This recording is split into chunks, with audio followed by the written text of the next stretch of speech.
Hi and welcome to Belgian Diecast Restorations. I'm Johan and this sorry sight is the Matchbox 57C Land Rover fire truck. This model was introduced in 1966 and lasted until 1970. Like so many Matchbox models of that era, it made the transition to the superfast wheels in its final year. The model had no interior, but made up for this with a detachable ladder, which of course was the first thing to get lost. The model was based on the Land Rover Series 2A forward control. The forward control Land Rovers were born from a military demand for sturdy cargo vehicles in the 1950s that could operate on tough terrain. The first generation, the 2A, was produced in 1962 based on the Series 2 Land Rover. The cabin was placed over the engine instead of behind it, which increased the cargo space. The truck was designed for military purposes like this Army fire engine.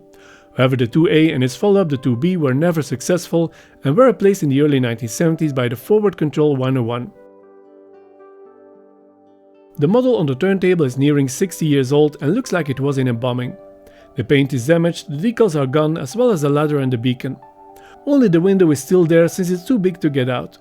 The axles are rusty, the wheels are dirty, overall a nice candidate for a total restoration. So let's get out the tools and give this model a factory reset.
The Land Rover Series 2A forward control was designed to fill the need for rugged military cargo vehicles. It also was a good fire truck that could be deployed on tough terrain like fields and forests. The truck, however, had seen better days with flaking paint, rusty axles, missing decals, a missing beacon, a ladder and the window loose inside.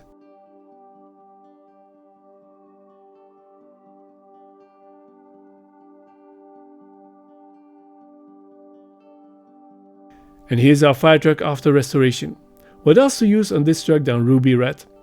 It received a window from a parts car since the old window was cracked. It received a new ladder and beacon and new decals. Design of the decals can be downloaded from my Ko-fi page. If you enjoy my videos, please leave me a like and don't forget to subscribe to my channel and tick the notification bell. Thanks for watching and see you in the next video.